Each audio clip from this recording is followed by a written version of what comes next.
നമസ്കാരം. ഭരണത്തിലിരിക്കുന്ന സമയത്ത് CPIM അല്ലെങ്കിൽ ഇടതുപക്ഷ ജനാധിപത്യ മുന്നണി പലപ്പോഴും നിരാശപ്പെടുത്തിയിട്ടുണ്ട്. കഴിഞ്ഞ 10 വർഷം അവർ നടത്തിയ ഭരണം ജനങ്ങൾക്ക് ഇഷ്ടപ്പെട്ടില്ല. ജനങ്ങൾ കൃത്യമായി വിധിയെഴുതി CPIMനെയും ഇടതുപക്ഷത്തെയും പുറത്താക്കി UDF അധികാരത്തിലെത്തി 10 വർഷങ്ങൾക്ക് ശേഷം. പക്ഷെ ഇവിടെ ഒരു കാര്യം നമുക്ക് പറയാതിരിക്കാൻ കഴിയില്ല. ഭരണത്തിലിരിക്കുന്ന സമയത്ത് ഇടതുപക്ഷത്തിന്റെ പ്രവർത്തനം പലപ്പോഴും നിരാശപ്പെടുത്തിയിട്ടുണ്ടെങ്കിലും പ്രതിപക്ഷത്തിരിക്കുന്ന സമയത്ത് അവർ കൃത്യമായി പ്രവർത്തിച്ചിട്ടുണ്ട്. പല വീഴ്ചകളും ഏറ്റുപറഞ്ഞ് ഇടപെടേണ്ട വിഷയങ്ങളിലൊക്കെ ഇടപെട്ട് അവർ മുന്നോട്ട് പോയിട്ടുണ്ട്. കഴിഞ്ഞ 10 വർഷം ഉണ്ടായിട്ടുള്ള വീഴ്ചകൾ ഇടതുപക്ഷ ജനാധിപത്യ മുന്നണി സംബന്ധിച്ചിട്ടുണ്ട്.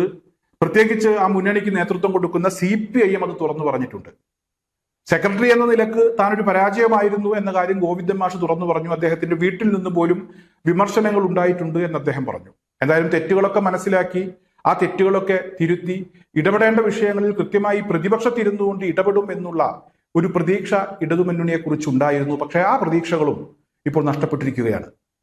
അതായത് ഇവിടെ ചില വിഷയങ്ങൾ വീണ് കിട്ടുമ്പോൾ അതിൽ ചാടിക്കേറി പിടിച്ച് നാണം കെടുന്ന ഒരവസ്ഥയിലേക്ക് ഇടതുമുന്നണി വീണ്ടും പോയിക്കൊണ്ടിരിക്കുന്നു. നിപ്പ വൈറസ് ബാധയുമായി ബന്ധപ്പെട്ട് മുൻ മന്ത്രി മുഹമ്മദ് റിയാസിന്റെ ഒരു ഇടപെടൽ, ഒരു വൺ മാൻ ഷോ ഇന്നലെ നമുക്കൊക്കെ കാണാനായി.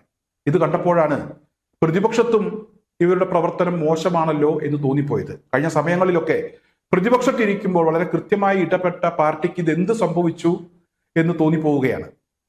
നിപ്പ വൈറസ് ബാധ ആദ്യമായി കേരളത്തിൽ കാണുന്നത് 2018 2016 മുതൽ 2026 വരെ കേരളം ഭരിച്ചത് ഇടതുപക്ഷ ജനാധിപത്യ മുന്നണിയാണ്. 2018 മുതൽ 2026 വരെ 10 തവണയാണ് ഈ നിപ്പ വൈറസ് ബാധ കേരളത്തിൽ കണ്ടത്. ഇപ്പോൾ ഒരാൾക്ക് മാത്രമാണ് ഈ ഒരു സമയത്ത് രോഗം സ്ഥിരീകരിച്ചത്. നേരത്തെ രോഗം സ്ഥിരീകരിച്ച സമയത്തൊക്കെ ഒന്നിൽ കൂടുതൽ ആളുകൾക്ക് രോഗം കണ്ടെത്തിയിട്ടുണ്ട്. ഗുരുതരമായ ഒരു സാഹചര്യത്തിലേക്ക് പോവുകയും ചെയ്തിട്ടുണ്ട്. 2018 ഇത്തരത്തിലൊരു രോഗം ഇവിടെ ഉണ്ടായ സമയത്ത് 2019 സർക്കാർ ഒരു ഇടപെടൽ നടത്തി. ആലപ്പുഴയിൽ ഒരു വൈറോളജി ഇൻസ്റ്റിറ്റ്യൂട്ട് സ്ഥാപിച്ചു. ആ സ്ഥാപിക്കുക എന്നതിനപ്പുറം ആ ഇൻസ്റ്റിറ്റ്യൂട്ടുമായി ബന്ധപ്പെട്ട് തുടർ പ്രവർത്തനങ്ങളിൽ ഒന്നും തന്നെ ഉണ്ടായിട്ടില്ല എന്നുള്ളതാണ് പിന്നീട് നടന്ന കാര്യങ്ങളുമായി ബന്ധപ്പെട്ട് പരിശോധിക്കുമ്പോൾ മനസ്സിലാക്കാൻ കഴിയുന്നത്.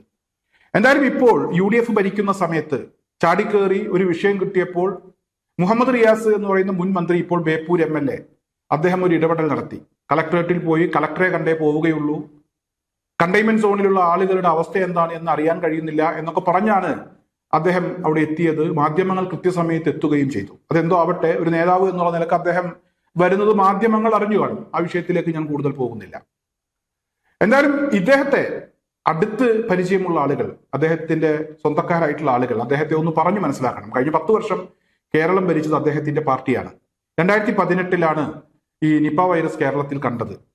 കോഴിക്കോട് ജില്ലയിലും അതുപോലെ തന്നെ കോഴിക്കോട് ജില്ലയോട് ചേർന്ന് കിടക്കുന്ന മലപ്പുറം ജില്ലയുടെ ചില ഭാഗങ്ങളിലുമാണ് ഈ വൈറസ് ബാധ കണ്ടത്. ഇന്ത്യയിൽ തന്നെ കേരളത്തിലൊഴികെ പശ്ചിമ ബംഗാളിൽ മാത്രമാണ് ഈ ഒരു വൈറസ് ബാധ ഉണ്ടായത്. അത്രമാത്രം പ്രത്യേകം ശ്രദ്ധിച്ച ഒരു സാഹചര്യമാണ് ഈ വൈറസ് ബാധ ഉണ്ടായ ഒരു സമയം. അതിനുശേഷം ഞാൻ പറഞ്ഞല്ലോ, സർക്കാർ നടത്തിയ ഒരു ഇടപെടൽ എന്ന് പറയുന്നത് 2019 ആലപ്പുഴയിലെ വൈറോളജി ഇൻസ്റ്റിറ്റ്യൂട്ട് സ്ഥാപിച്ചു എന്നുള്ളത് മാത്രമാണ്. തുടർന്ന് ഈ വൈറസിനെ മറികടക്കുന്നതിന് വേണ്ടി, അതിനെ പ്രതിരോധിക്കുന്നതിന് വേണ്ടി, സ്ഥിരമായി ഇതിങ്ങനെ കാണുന്ന സാഹചര്യത്തിൽ അത് മറികടക്കുന്നതിന് വേണ്ടി, അതിനെ പ്രതിരോധിക്കുന്നതിന് വേണ്ടിയുള്ള ഒരു ഇടപെടലും ഇടതുപക്ഷ ജനാധിപത്യ മുന്നണിയുടെ ഭാഗത്തു നിന്ന് ഉണ്ടായിട്ടില്ല. അല്ലെങ്കിൽ ഇടതുപക്ഷ ജനാധിപത്യ മുന്നണി നേതൃത്വം കൊടുക്കുന്ന സർക്കാരിന്റെ ഭാഗത്തു നിന്ന് ഉണ്ടായിട്ടില്ല എന്നുള്ള ഒരു വാസ്തവം ഇവിടെ നിലനിൽക്കുന്നുണ്ട്. അത് മറന്നുകൊണ്ടാണ് മുഹമ്മദ് റിയാസ് ഇന്നലെ ആരോഗ്യമന്ത്രി നേരിട്ട് കോഴിക്കോട് ക്യാമ്പ് ചെയ്ത് പ്രവർത്തിക്കണം എന്നൊക്കെ പറഞ്ഞ് രംഗത്തെത്തിയത്. 2016 മുതൽ 2021 വരെ ഒന്നാം പിണറായി സർക്കാരിന്റെ ഒരു കാലമാണ്.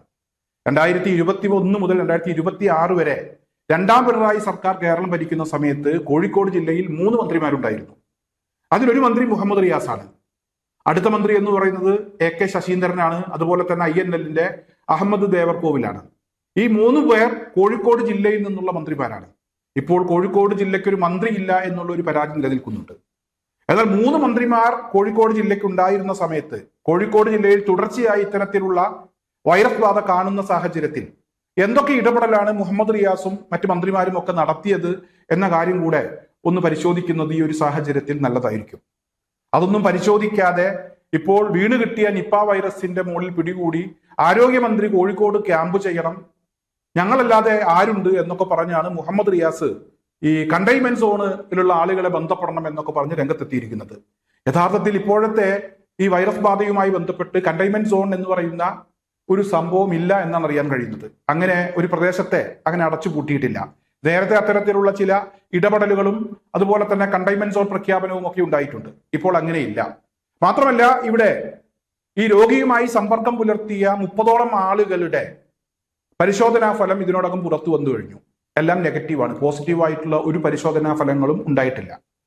ആരോഗ്യവകുപ്പ് ഇവിടെ കൃത്യമായി ഇടപെടുന്നു, കാര്യങ്ങൾ അന്വേഷിക്കുന്നു, കൊടുക്കേണ്ട ചികിത്സകൾ കൊടുക്കുന്നു. അതൊക്കെ അതിന്റെ രീതി പോലെ തന്നെ നടന്നു പോകുന്നുണ്ട്. നമുക്കറിയാം, UDF സർക്കാർ എന്ന് പറയുന്നത് അധികാരത്തിലെത്തിയിട്ട് ഏകദേശം ഒരു മാസമേ ആയിട്ടുള്ളൂ. ഈ ഒരു സമയത്താണ് സർക്കാരിനെതിരെ വീണ് കിട്ടിയത് ആയുധം എന്ന നിലക്ക് പ്രതിപക്ഷം, അല്ലെങ്കിൽ മുഹമ്മദ് റിയാസിനെ പോലുള്ള പരിചയസമ്പന്നനായിട്ടുള്ള ഒരു നേതാവ്, ഒരു MLA ആ വിഷയത്തിൽ തൂങ്ങിപ്പിടിച്ചുകൊണ്ട് ഇവിടെ ഒരു പട്ടിഷോ നടത്തുന്നത് എന്നൊക്കെ പൊതുജനം അദ്ദേഹത്തിന്റെ ആ ഒരു പ്രവർത്തനത്തെ അങ്ങനെ നോക്കിക്കാണുന്നുണ്ട്. അവരെ നമുക്ക് കുറ്റപ്പെടുത്താൻ കഴിയില്ല. ജനപക്ഷത്താണ് ഞാൻ നിൽക്കുന്നത്, അതുകൊണ്ട് തന്നെ ജനങ്ങൾക്ക് വേണ്ടി ഇടപെടും, ജനങ്ങളോടൊപ്പം നിൽക്കും എന്നൊക്കെയാണ് അദ്ദേഹം പറയുന്നത്. ജനപക്ഷത്താണ് അദ്ദേഹം നിൽക്കുന്നത് എങ്കിൽ കഴിഞ്ഞ 5 വർഷക്കാലം മന്ത്രിയായി അദ്ദേഹത്തിന് ഇടപെടാൻ കഴിയാതിരുന്ന ഒരു മേഖലയാണ് ഇത് എന്നുള്ള നിലക്ക് അദ്ദേഹം ചെയ്യേണ്ട ഒരു കാര്യം നിയമസഭയിലും അതുപോലെ തന്നെ ബന്ധപ്പെട്ടവരുടെ ശ്രദ്ധയിലേക്കും ആവശ്യമായിട്ടുള്ള വിഷയങ്ങൾ കൊണ്ടുവരണം. അതിനാവശ്യമായിട്ടുള്ള ഇടപെടൽ നടത്തണം.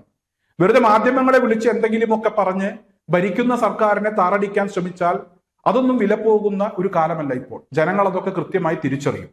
മുഹമ്മദ് റിയാസ് എന്ന് പറയുന്ന ഒരു MLA, ഒരു പാർട്ടി നേതാവ്, മുൻ മന്ത്രി, അദ്ദേഹം എന്തൊക്കെ ഇടപെടലുകൾ നടത്തി എന്നുള്ളതിനെ കുറിച്ച് ഒരു പരിശോധന ഈ ഒരു സമയത്ത് നടത്തുന്നത് എന്തുകൊണ്ടും നല്ലതായിരിക്കും. പലരും മുഹമ്മദ് റിയാസിനെ ന്യായീകരിച്ചുകൊണ്ട് രംഗത്തെത്തുന്നുണ്ട്. അതുപോലെ തന്നെ റിയാസ് നടത്തിയ നീക്കത്തെ പ്രകീർത്തിച്ചുകൊണ്ട് സമൂഹ മാധ്യമങ്ങളിലൊക്കെ അദ്ദേഹത്തിന് ജയ് വിളിച്ച് ചില ആളുകളൊക്കെ രംഗത്തുണ്ട്. അതിനൊന്നും ഞാൻ കുറ്റം പറയുന്നില്ല. അതൊക്കെ ഓരോരുത്തരുടെ താല്പര്യം പോലെ ഓരോരുത്തർ പ്രവർത്തിക്കട്ടെ. പക്ഷെ കഴിഞ്ഞ 5 വർഷക്കാലമെങ്കിലും മുഹമ്മദ് റിയാസ് മന്ത്രിയായിരുന്ന ഒരു കാലത്തെങ്കിലും അദ്ദേഹം കോഴിക്കോട് ജില്ലയിൽ തുടർച്ചയായി ഇത്തരത്തിലുള്ള പ്രശ്നങ്ങൾ ഉണ്ടാകുമ്പോൾ അതിനുവേണ്ടി അദ്ദേഹം നടത്തിയ നീക്കം എന്താണ് എന്നുള്ളതൊന്ന് പരിശോധിക്കണം. അതിനെക്കുറിച്ച് പറയാൻ തയ്യാറാക്കണം. മന്ത്രിയായിരുന്ന കാലത്ത്, അധികാരം കയ്യിലുള്ള സമയത്ത് ജനങ്ങളുടെ ഭാഗത്തേക്ക് തിരിഞ്ഞു നോക്കാതെ ഇപ്പോൾ അധികാരം നഷ്ടപ്പെട്ട ഒരു സാഹചര്യത്തിൽ ഞാൻ ജനങ്ങൾക്കൊപ്പമാണ് എന്ന് പറഞ്ഞതുകൊണ്ടൊന്നും ജനങ്ങളെ കൂടെ നിർത്താൻ കഴിയില്ല. ഇപ്പോൾ ചെയ്യാവുന്നത് ഒരു MLA എന്നുള്ള നിലക്ക്, ജനപ്രതിനിധി എന്നുള്ള നിലക്ക് അദ്ദേഹത്തിന്റെ ആ ഒരു അധികാരം വെച്ച് അദ്ദേഹത്തിന് നിയമസഭയിൽ ഈ വിഷയം കൊണ്ടുവരാം. ശാശ്വതമായ ഒരു പരിഹാരമാണ് ജനങ്ങൾക്ക് ആവശ്യം. അല്ലാതെ എന്തെങ്കിലുമൊക്കെ വിളിച്ചു പറഞ്ഞ ആളുകളെ തെറ്റിദ്ധരിപ്പിച്ച് അങ്ങനെ ആളുകളെ കൂടെ നിർത്താം എന്നുള്ള ആ ഒരു കാലമൊക്കെ കഴിഞ്ഞു. കഴിഞ്ഞ 10 വർഷം കേരളം ഭരിച്ച ഒരു പാർട്ടിയാണ് ഇടതുപക്ഷ ജനാധിപത്യ മുന്നണി അല്ലെങ്കിൽ CPIM. ഈ 10 വർഷം ഒരുപാട് വീഴ്ചകൾ ഉണ്ടായിട്ടുണ്ട് എന്ന കാര്യം CPIMന്റെ സംസ്ഥാന സെക്രട്ടറി തന്നെ തുറന്ന് സമ്മതിച്ചിട്ടുണ്ട്. ചില ആളുകൾക്കൊക്കെ അത് സമ്മതിക്കുന്നതിൽ ചില ബുദ്ധിമുട്ടുകളുമുണ്ട്. എന്തായാലും തെറ്റ് സംഭവിച്ചോ ഇല്ലയോ എന്നൊക്കെ നിങ്ങൾ ആദ്യം ഒന്ന് പരിശോധിക്കുക. എന്നിട്ട് ഒരു സ്വയം വിമർശനം നടത്തുക. എന്നിട്ട് ഇത്തരത്തിലുള്ള വിഷയങ്ങളിൽ കൃത്യമായ ഒരു ഇടപെടൽ നടത്തുക. അങ്ങനെ ഇടപെട്ടാൽ തീർച്ചയായും പ്രതിപക്ഷം അതിന്റെ കടമ നിർവഹിച്ചു, ജനപ്രതിനിധി അദ്ദേഹത്തിന്റെ കടമ നിർവഹിച്ചു എന്നൊക്കെ ജനങ്ങൾ മനസ്സിലാക്കും. അങ്ങനെ മാത്രമേ ജനങ്ങളെ കൂടെ നിർത്താൻ കഴിയൂ എന്ന കാര്യം മുഹമ്മദ് റിയാസും അദ്ദേഹത്തെ അനുകൂലിക്കുന്ന ആളുകളും മനസ്സിലാക്കിയാൽ നല്ലതാണ്.